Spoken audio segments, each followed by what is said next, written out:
ከተሞች መልክ ውስጥ ሲገለጽ ብዙ ማሳያዎች አሉት። ጽዱ ከባቢ፣ ለመኖር ለመንቀሳቀስ የተመቸ አካባቢ፣ የሳይንስና የቴክኖሎጂ ማዕከል መሆን፣ አዲስ እሳቤ፣ አዲስ አሰራር የሚገለጥበት ልክ እንደ አዲሷ አበባ አዲስ አበባ የመደመር እሳቤ የወለዳት ስሉጥ ከተማ አዲስ አበባ። በጥቂት ደቂቃዎች ውስጥ ከተማችንን እንቃኛለን።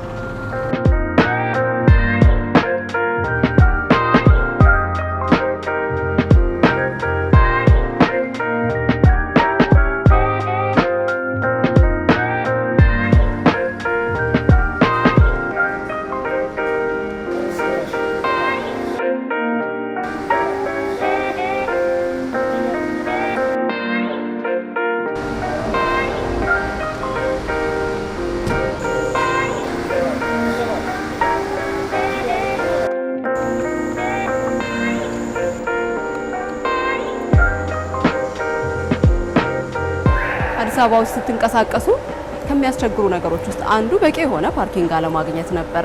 ለዛም ነው በመዲናዋ ዋና ጎዳናዎች ላይ ጭምር ዳር ይዘው የቆሙ መኪናዎችን እናስተውል የነበረው። ያ እንግዲህ ትልቅ የሚባል የትራፊክ መጨናነቅንም ይፈጥር ነበረ። ታዲያ አዲስ አበባ ከመለወጧ ጋር ተያይዞ አሁን ላይ ይህን ያለውበትን የ4 ኪሎ የመኪና ማቆሚያ ጨምሮ በተለያዩ አካባቢዎች ላይ ብዙ መኪኖችን ማቆም የሚችሉ የፓርኪንግ ስፍራዎችን ማየት ትችላላችሁ። አዲስ አበባ ዘምናለች ሲባል ማሳያ አድርገን የምናነሳው አንዱም መሰል ስፍራዎችን ነው። ታዲያ በዚህ በ4 ኪሎ ፕላዛ የተለያዩ እንቅስቃሴዎችን በስፋት ይከናወናሉ።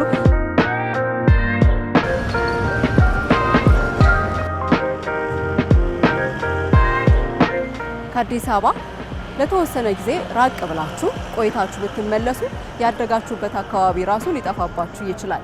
ብዙ ለውጦችን የተለያዩ አካባቢዎች ላይ ልታስተውሉ ትችላላችሁ። አሁን ያለውበት የ4 ኪሎ ሰፈርም አንዱ ይህ ገጽታው የተቀየረለት አካባቢ ነው ማለት እንችላለን። እዚህ ቦታ ላይ እንግዲህ እግረኞች የሚሸጋገሩበት አንድ መንገድ ነበረ። አሁን ላይ ያ ተቀይሮ አካባቢው ዘመናዊነትን ሲላበስ እግረኞች የሚሸጋገሩበት አንደርግራውንድ ወይም ደግሞ ከመሬት በታች የሆነ የእግረኞች መሸጋገሪያም ተሰርቷል።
ላይ ያየነው ለውጥ የከተማ ብቻ አይደለም፣ ነገር ግን ነዋሪውን የሚያሳትፉ የተለያዩ የስራ እንቅስቃሴዎች ያሉበት አካባቢ መሆኑን ነው የተመለከትነው። በተለይ የ4 ኪሎ ፕላዛ የነዋሪዎችን ሴፍቲ ወይም ደግሞ ደህንነት ለማስጠበቅ ትልቅ አበርክቶ ይኖረዋል። ከዛ ውጪ ባለፍንበት ባቋረጥነው መንገድ ውስጥ በጣም ብዙ ሱቆችን የተመለከትነውና ይሄ ደግሞ ለብዙዎች የስራ እድልን መፍጠር ያስቻለ መሆኑን ያየንበትም ጭምር ነው። አዲስ አበባ ከተማን ስናነሳ እንግዲህ ከዚህ ቀደም በተለያዩ ጎዳናዎች ላይ ዳርና ዳር ይዘው የሚቆሙ ብዙ መኪኖች ነበሩ።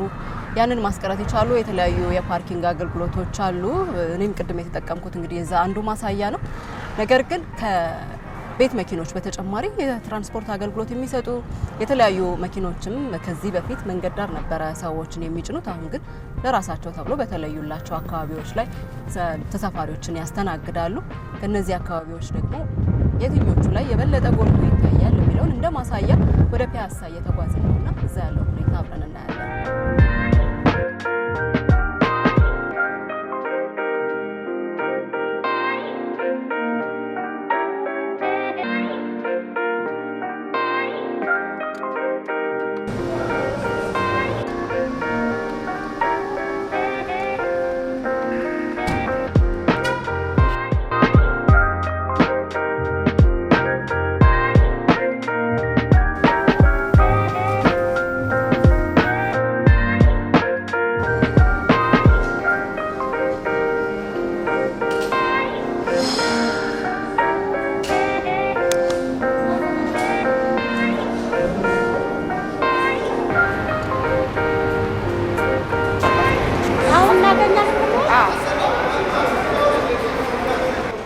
ፒያሳ ላይ አድዋ ድል መታሰቢያ ውስጥ ባለ የአውቶቡስ መናኸሪያ ላይ ነው አሁን የሚገኘው። በዚህ ቦታ ከ100 እስከ 125 የሚሆኑ ባሶች በየቀኑ ለተገልጋዮች አገልግሎትን ይሰጣሉ።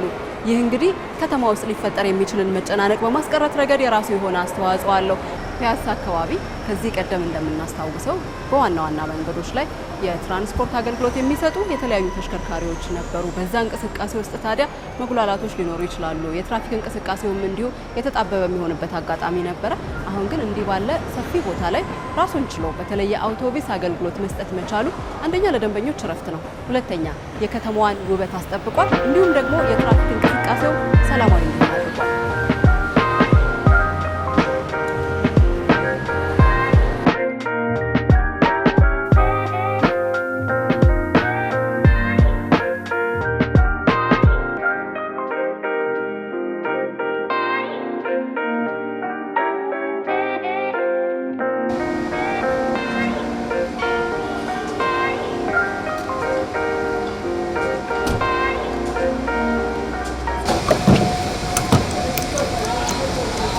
መኪና ቻርጅ አድርጎ ለመጨረስ 30 ደቂቃ ይወስድብኛል። ከዚህ በኋላ የኤሌክትሪክ መኪኖችን አሁን በስፋት መመልከት ችለናል። ከዚህ ቀደም ብዙም ከሰው ጋር የተዋሃዱ አልነበሩም። አሁን ግን እንደ ሀገርም በብዛት እየገቡ ነው የሚገኙት። ኢትዮጵያ እንግዲህ ዜሮ የካርበን ልቀት ያላቸውን የኃይል አማራጮችን በመጠቀም የአየር ንብረት ለውጥን እየተከላከለች ነው የምትገኘው። ከዛ ባለፈ 2030 ላይ የታዳሽ ኃይል አማራጮቿን በእጥፍ ለመጨመር ያላትን እንቅስቃሴም እንዲሁ አበርትታ ቀጥላበታለች። እነዚህ የኤሌክትሪክ ተሽከርካሪዎች ደግሞ ይህንን ጉዞ በእጅጉ ያግዛሉ።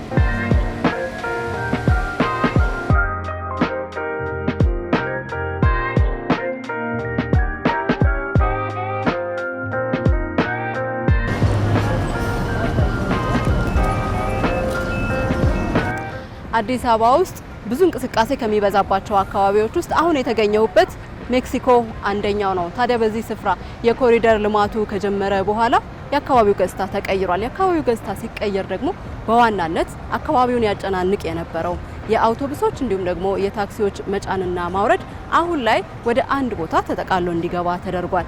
ይህ ያለሁበት የአውቶቡስና የታክሲ መጫኛና ማውረጃ ስፍራ ለሜክሲኮ አዲስ ገጽታን ከማላበስ ባሻገር ያለውን የትራፊክ እንቅስቃሴም ሰላማዊ አድርጎታል።